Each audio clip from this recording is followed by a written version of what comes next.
ni ɲɔgɔn kuma an fa an ba an kɔrɔ an dɔgɔ an bɛ segin o de fɔ a ye an seginna ka na comme aw b'a dɔn kɔrɔlen cogo min na an ka émission yɛlɛ waati yɛlɛ kɔni o tɛ ban yan fiyewu an ka comédienne dɔ fana bɛ yan non ni civiliselen don n'i yɛrɛ y'a ɲinkisɛ ye kabako don a ma se ne ka kuma mɛ dan ye mɛ tigila ye an bɛna daminɛ aw kana ɲina kɔni k'aw abonné an ka chaîne YouTube la an kanubagaw an b'aw fo foli belebeleba y'aw ta ye an tɛ sɛgɛn an tɛ ɲina aw mun tɛ sɛgɛn an lajɛli n'an lamɛnli la an b'aw fo tanti Jolie kan mɛ min i b'a kan kɔdi baasi t'i la tɔnɔ hayira i dɔgɔnin don donc n ka tɔnɔ tɛ yen e sɔnn'o ma sinon ne ma sɔn ka fɔ dɔw ma ko tɔnɔ u b'a fɔ ko bɛ ne bugɔ dɛ ayi dɔgɔnin ok an ka kɛ dɔgɔnin ya dɔgɔ kan mɛ min i b'a ka kɔdi baasi t'i la tanti an ma daminɛ e la wa ou bien an ma daminɛ ko nin donc an ka daminɛ ne la kan mɛ min da tɔgɔ duman jamu duman ne tɔgɔ ye Isa Jamtɛnɛ Isa Jamtɛnɛ awɔ mais Jamtɛnɛ awɔ o ye Sikaso Sikaso awɔ d'accord ok i bɛ se k'i ka i comédien tɔgɔ fɔ an ɲɛna ne comédien tɔgɔ ka ca dɛ n'i kɔni b'a citer an t'i si yan kɔni bon an bɛ sɔn ka tile 3 kɛ yan dɛ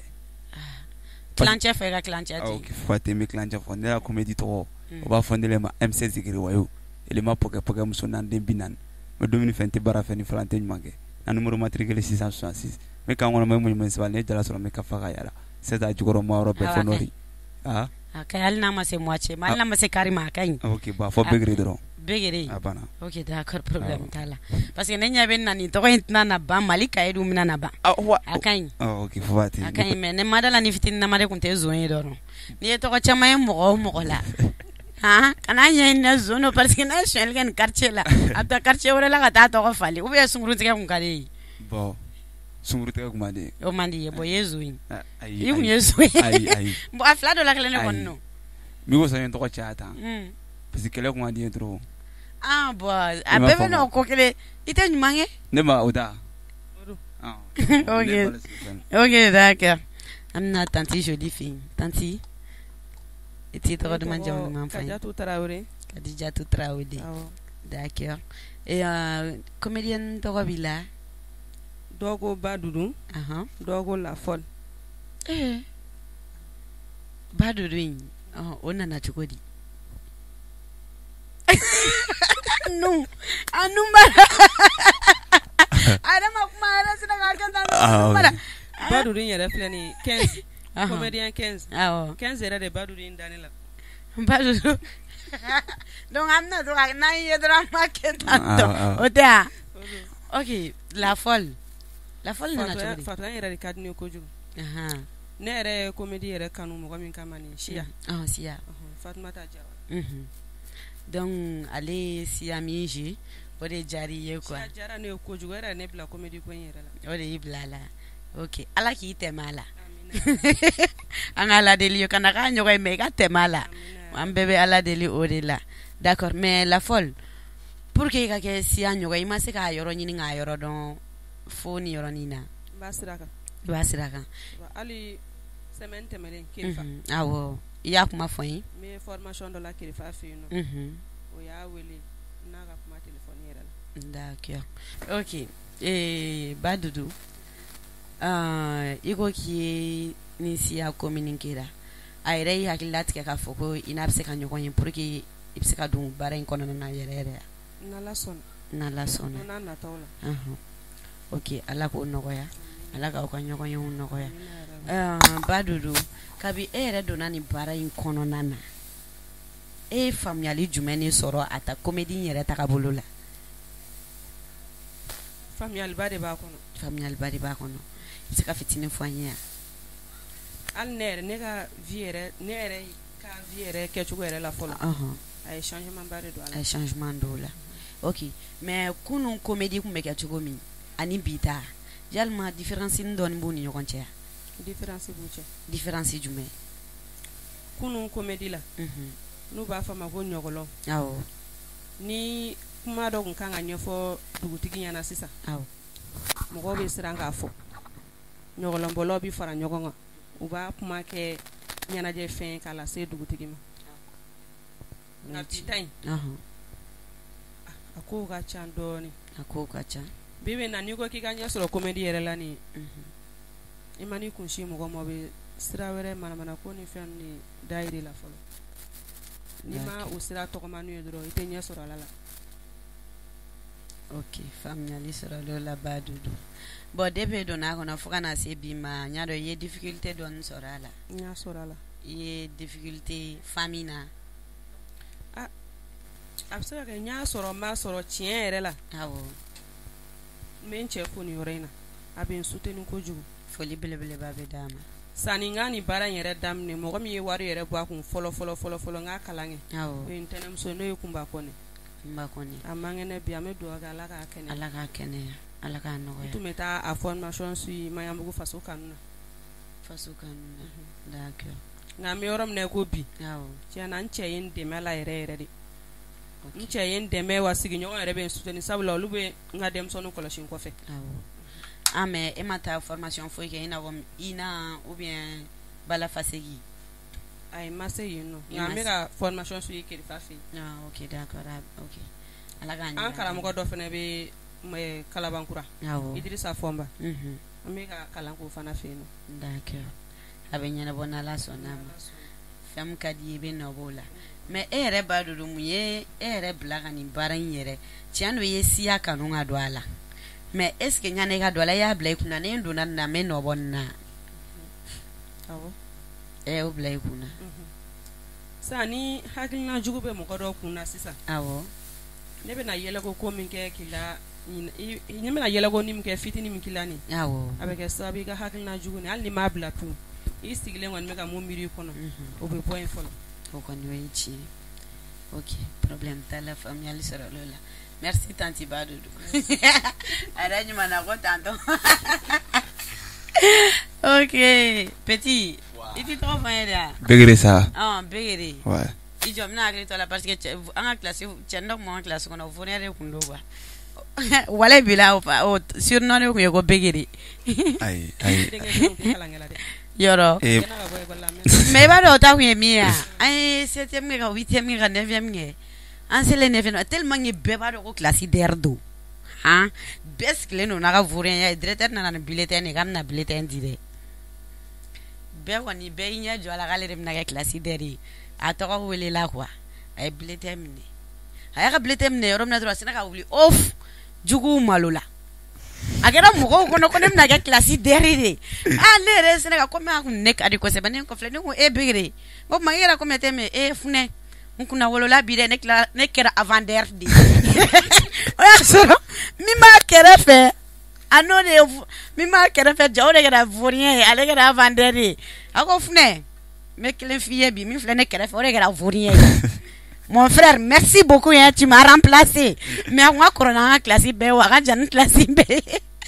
Kodem est ton yorin, parce qu'on a aussi une béguerre. Et toi, et moi. Ok, d'accord. Béguerre. Ouais. Mon naniga béguerre, il doit y avoir. Ah, mina naniga béguerre. Oh. Parce que ne mana fi chamaga me korvarde. Ay me korvarde. Korvar fem to ko dalwa. Ume. Ngolulai ka moy kay ko liggéey ka ko chama kay ko d'accord igayno mi re nan begre re toy kele na nay jo anga chaise pousser à terre en folot no e kele dabla ya dabla ali yela lan singa tan Badudu kan sigia aywa sinon na bulle ay mayo dole ke France mayo Ora France Kiputa à la 2 étoiles en maillot laissant bo bega to ko blata ko fe ne no ne re malom na to mi le 7 ta ko fere nti chelo be ko fisin abe libi 600 o le nana ko bo ay Begere 7 ko fe bonne Begere du numéro 6 ka do terena ba fana jala mo ko donc ya to ila voilà mais e gal ni comédie ndamne depuis Côte d'Ivoire wa ou bien ina li yani yadam ni aw nyala me depuis Côte d'Ivoire ndamne Côte d'Ivoire aw quand to Côte d'Ivoire metansi gari la ka mo la yele do be wardian do be Dominique Sangada igayno mais l'onglet on les sait trop on sait que wallahi on doit ma war sora wallahi ma war sora ko sait am mo duru trop metane ba mulo on va be fla mais lo ko atone wolo ndek mo sata cheka duru sa o maso muso te ton sigi dokati fati antolo yoro la asigi to la dongala be ga donge muso nana o nana sigi ne briki sanfɛ kolumba ko be mo kelina cɛ kelina ka taa jouer cɛma comédie la n tɛ cɛ dɔ bɛ fuseni kelen o ko bɔ ne ko bɛna dɔ yira i la o bɛ se k'a kɛ o ye ne yira o la o taara ne kɔ o taara fɔ ne ɲɛna kɔngɔ bɛ ne la o n'o problème t'a la o mais n b'a kɛ a ye 400 o ko non ko an to 300 n ko non 400 ka ɲi bon o bɛ fɛ ka ban quoi fɔ si bɛna 300 ninnu dɛ n ko k'i faut pas an taara jouer yɔrɔ la n siɲɛ premier yɛrɛ ka lo cama yɛrɛ cɛma ka comédie kɛ a kɛra olu ni dalwa kɔnɔ n jouer la n tora kɛnɛ yɛrɛ kan o nana dumuni di yan fo n bɛ n terikɛ mɔkɛ olu bɛ ka o bɛ ka ma ɲina comédie kɔ ka kɛ dumuni ye mɔgɔw ka kɛnɛ la fritini lugu ni sɛfan han la jamana rasulullah ko anglais b'a fɔ ma le ko a ye to k'a fila ye namara o tɛ sɔn den dɛ bloc ne ba ma ɲinɛ bon n ye famille kɛ o sɔrɔla olu yɛrɛ content na o tila ka 100 bɔ ka di yan ne ni tɛ an taara tigɛsɔn la bon dɔnɔn 2015 l'Amérique fin ne comme na Mali la on l'Amérique mangono Mali tene kungolo la quoi ngai to Korvari nana 2017 ntola munumunu na même betan sigi mo greffe mo la yele Mali la donc ma ko petit comédie ka di ngo comédie ka di na mini di mo do ma amna formation ki ko ke problème tala oro mi video ka téléphone ni la o tikinta kandi choro flengolo bula ko kotigi officiel a enta kan doma ko petit informé ndo to be fle voilà OK mais que to Côte d'Ivoire comédie min kay ani naleya différence don mo ni ñogon ci ouais bon différence bon ñogon ci différence sugu tume parce que quand to Côte d'Ivoire me comédie mingé n bɛ galon tigɛ ka mɔgɔ la yɛlɛ mais nani ya sisan n bɛ ko le kɛ maaw bɛ min faamu kelen tɛ quoi d'accord yeah, no. donc i bɛ ko kɛ mɔgɔ bɛ min faamuya voilà o bɛ yɛlɛ tuguni mais Côte d'Ivoire i tun bɛ galon tigɛ ka maaw la yɛlɛ pour que n wari sɔrɔ OK a kɛra ngona ngi ko k'i bɛ n'i mina fɔ k'i ye galon tigɛ Côte d'Ivoire ka mɔgɔw la yɛlɛ n ko Mali la ngi bɛ yebali fɔ kɛ n ko mais i m'o fɔ ayi OK problème t'a la mais Begere kun jumɛn ye bila ka don baara in yɛrɛ kɔnɔ bon ne ma baara kanu diɲɛ kɔnɔ ne wolola ne ma baara kanu diɲɛ kɔnɔ ka tɛmɛ comédie kan kana ne sigini filɛ tan dɛ n tɛ se baara la sisan ne mɛ yɛrɛ débrouiller soudeur la o filɛ Jikɔrɔ ni golf la o Basolo Jabate fɛ mɛ yɛrɛ débrouiller sinon debala ne damade ka don baara la n'o taara don min na m'a bila m'a fɔ mamuso ma n ko mama bɛɛ n'a dakan de a ye n tonna comédie kɔnɔ tan comédie yɛrɛ ka di ne ye mais pourquoi i ma se ka wuli ka se mɔgɔbaw ma pour que u bɛ se k'i guider ka don a kɔnɔ dɔɔni bon ne ni Kaya Maga kotigi taara ne Kaya Maga fɛ Kaya Maga Sise awɔ n bɛ taa formation t'ale fɛ ne kotigi yɛrɛ u sera mɔgɔ caman ma ni n taara min fɛ o bɛ faamuyali don kunkolo la quoi suga Ivoirien yɛrɛ bɛ n wele k'i cɛ i bana Ivoirien ma dɛ n ko walayi mais pourquoi i ma se ka école kɛ Ivoire avant que i bɛ na yan nɔ bon école ko a kɔnɔ ka dun dɛ donc école man di ye o de ye ɲani tan bon école filɛ nin ye i bɛ école la i tɛ ka gan i b'a bila lon OK bon Begere ouais e bɛ se ka dɔɔni ɲɛfɔ an ye fɔlɔ mɔgɔkɔrɔbaw ka humour ani sisan an denmisɛnninw ka humour e ye faamuyali jumɛn sɔrɔ fɔlɔ mɔgɔw ta ani sisan taw différence jumɛn de b'u ni ɲɔgɔn cɛ différence baden de b'u ni ɲɔgɔn cɛ e ka dɔɔni fɔ ne ye fɔlɔ mɔgɔw olu tun bɛ mɔgɔ la yɛlɛ ni kan dɔ ye n yɛrɛ zantigi ninnu filɛ ala ka hinɛ a la Kaya Maga Sise ni Kalifa ninnu olu tun bɛ mɔgɔ la yɛlɛ et c'est pas comment je vais dire malom na fi ma ɲɛ nka i bɛna faamu quoi olu tun bɛ mɔgɔ la yɛlɛ ko sugu de k'a sɔrɔ a kɛla yɛrɛ le quoi a kɛla yɛrɛ le o bɛ tila k'a fɔ maaw bɛ tila ka yɛlɛ mais sisan ta ninnu o ta ye a tɛ fɔ ɲɛnɛ o bɛ dɔ bɔ kunkolo la dɔrɔn k'a fɔ mais o bɛ o min bɔ o kunkolo la o est ce que a bɛ ka kɛ ɲuman ye mɔgɔw ma sisan bon dɔw ta bɛ kɛ ɲuman ye maaw ma dɔw ta tɛ kɛ ɲuman ye ok bon o bɛ kuma dɔ fana fɔ ko baara in ye mɔgɔlankolon baara ye e yɛrɛ bolo mɔgɔlankolon baara don wa ou bien mɔgɔlankolon baara tɛ bon problème c'est quoi mɔgɔlankolon baara de don mais mɔgɔlankolon tɛ se k'a kɛ mais mɔgɔlankolon fana tɛ se k'a kɛ parce que malankolon fila la jɛman di quoi man faamuya i tɛ nin ɲɛfɔ n ye sisan u b'a fɔ n ma ko ne yɛrɛ ye video fɔlɔ kɛ dɔ nana ne ma ko non ko Begere i la video ma kɛ foyi ye depuis aw fɔ ne ɲɛna ne ko non ne bɛ to nin na n bɛ hɛrɛ sɔrɔ nin na k'i la video ma kɛ foyi ye n ko voilà i ye courage dɔ de don ne la i ye courage parce que la siɲɛ wɛrɛ ni n taara lɔ caméra ɲɛfɛ ni n bɛ video kɛ i ye kuma min fɔ n ma nin dɛ ni n miiriya jigin l'o la n bɛ concentré quoi walayi bila a tigi y'a fɔ n ma tana lɔn tɔgɔ n ye nin kuma kelen kɛ k'a jaabi n ko walayi n ko cɛ ni cɛ dɛ n ko nin yɛrɛ de diyala ne ye quoi i ye kuma min fɔ n ma nin de diyala n ye la siɲɛ wɛrɛ ni n taara lɔ caméra la n bɛ courage ta tuguni ka talangɛrɛ sɔrɔ min ni kɔrɔlen tun tɛ kelen ye quoi mais deuxième vidéo bɔra o filɛ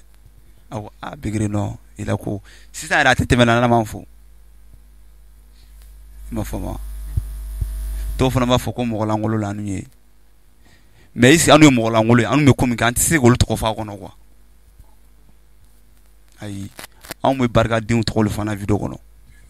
awɔ musokolonden tɔ tɔgɔ fɔ dɛ i blog tɛ la mère ok bɛɛ de faamuya comédie yɛrɛ ye mɔgɔlankolon baara sugu min tan tɔ mɔgɔ bɛɛ se ka kɛ dɛ awɔ bɛɛ se ka kɛ mɔgɔlankolon baara don ou bien ni mɔgɔw ye ko e tɛ dɔwɛrɛ la yɛlɛ ko nin kɔ yalima i bɛ se ka o dɔɔni ɲɛfɔ an ye o ko la pour que ne yɛrɛ bɛ se ka bɔrɔ sɔrɔ a kɔnɔ parce que ne yɛrɛ tununen don quoi i bɛ tunu ye diyagoya ye awɔ ɲuman bɛ fɛn fɛn la juguman b'a la o ye tiɲɛ i n'a fɔ n y'a fɔ n ka kuma la mɔgɔlankolon minnu sen don a ko la o de bɛ na ni mɔgɔ tɔw tɔgɔ tiɲɛ cogo ye d'accord n tɛ mɔgɔlankolon baara min don tan bɛɛ se k'a kɛ dɛ muso bɛɛ den se k'a kɛ dɛ ok faamuyali sɔrɔ l'o la an bɛ taga kɔɲɔyɔrɔ yɛrɛ la an bɛ taa ka taa an bɛ sketch ni fitini min kɛ kɔɲɔyɔrɔ la nin an b'a kɛ mɔgɔw bɛ yɛlɛ kuma min bɛ fɔ kɔnɔ mɔgɔw bɛ yɛlɛ k'a sɔrɔ an bɛ ka ɲuman de fɔ a kɔnɔna na awɔ o ye tiɲɛ d'accord faamuyali n'i y'a faamu ka taga yɔrɔ min na e de y'a faamu ka taa yen n tɛ an bɛ manana ko min kɛ tan tɔ nin conseil caman b'a kɔnɔ dɛ awɔ conseil ba de b'a kɔnɔ i bɛ se ka min ta ka baara kɛ n'a ye ne kɔni yɔrɔ an yɛrɛ filɛ an tɛ fɛn foyi kɛ min ɲɔgɔn deli ka kɛ mɔgɔ bɛ siran ka kuma minnu fɔ dɛ an b'o de don an ka sketch fitinin ninnu kɔnɔna na k'o kɛ a tigi yɛrɛ b'a faamu ko karisa kan mɛn mɛ ka sɔrɔ an m'i tɔgɔ fɔ an m'i tɔgɔ fɔ tiɲɛ na a dabɔra o de kama mais an y'a jateminɛ sisan denmisɛnninw fana u bɛ kuma min fɔ u ka sketchiw kɔnɔ a nafa ka dɔgɔn quoi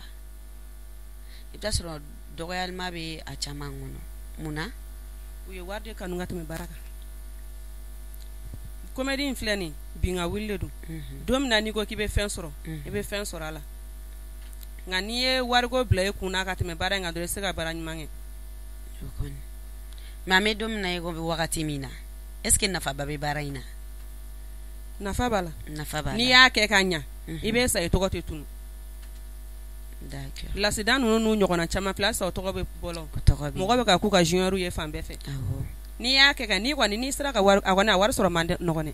a wari sɔrɔ man nɔgɔn yɛrɛ yɛrɛ de d'accord nka n'i sera ka wari in bila ka baara kɛ awɔ i mana baara ɲuman min kɛ i b'a nafa sɔrɔ kɔfɛ hali n'i tɛ yen d'accord merci tanti Ba Dudu merci zon ka chef kɛlɛkɛla ko chef ko sabali wa e kun tɛ kɛlɛkɛla de ya Begere e kun tɛ kɛlɛkɛla de ya ok an tɛ ɲinɛ an tɛ sɛgɛn an kanubagaw an lajɛbagaw Mali kɔnɔ Mali kɔ kan an b'o de fɔ an ka yɛlɛ waati kɔni o sera Begere bɛ yan nɔ a ko k'a bɛna humour dɔɔni fɔ pour que k'aw layɛlɛ Begere o tɛ ya i m'a fɔ ko n kana nkalon tigɛ ne ta ni ye nkalon tigɛ fana m'a don i da yɛrɛ funa ne bɛna kuma min fɔ ta nkalon tɛ nin kuma yɛrɛ ok ne natɔ la ko dugujɛ ye gitɔrɔn furanna minɛ ale pression no bol ma fa me ka boli gitron sanfɛ a y'a kungo dɔ minɛ dɔrɔn k'a kɛ tan tɔ dɔrɔn poussière bɛɛ bɔra kan Mamɛ n tɛgɛ minɛ mais comme ne sera aw ɲɛ yan nɔ i b'a sɔrɔ aw natɔ a kɛra aw de natɔ sinon ma kɛ ne kɔni natɔ goudron jumɛn don fɔlɔ parce que n t'a dɔn i nana côté sira min fɛ kabala ok merci a ɲana mais a dalen don ka ɲɛ kɔni parce que ne na taa ci la yen e fana bɛ ka kuma sɔn ji la awɔ ne ni mamuso de nana mama o ta a kɛla tiɲɛ yɛrɛ de ok d'accord merci non mama ne mɔkɛ min tun bɛ i tan kɛ cɛ cɛ émission na mɛn jamjan ni émission daminɛna o kuma o bɛ cɛkɔrɔba wele bɔn i yɛrɛ fɛngɛ émission bɛ na daminɛ a bɛ écouteur don a kulo la dɔrɔn non k'i sigi lafiya émission in awɔ hakili b'a la bon ale tora émission de lamɛn lalon kelen dɛ k'a bɛ gitɔrɔn in tigɛ bɛnba de fana filɛ ka yɛlɛ a kan mais ba kalama foyi ma kɛ ne mɔkɛ la a ka harama la bolo ma kari mais min to ka émission kɛ radio so la dɛ o de sala wa hali sisan fanga barika juguyalen i b'a kalama o de sala min bɛ to ka émission kɛ lafiya la a sala funa tɔgɔ in funa ayi funa fila le Tarawele in de don wa caméraman ne don Adama Traoré tɔgɔ yɛrɛ don awɔ ayi salon o salon kɛ o sanjan ne mɔkɛ lan de ma to sunɔgɔ la yɔrɔ ale nana yɔrɔ alimami yɔrɔ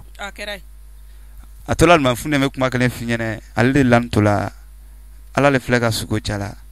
ko bɔ cɛkɔrɔba i bɛ taa fajiri seli yɔrɔ la bi ni ko Allahu akbar sami Allahu liman hamda ni mɔgɔ min y'a kɔ wuli dɔrɔn o bɛ sa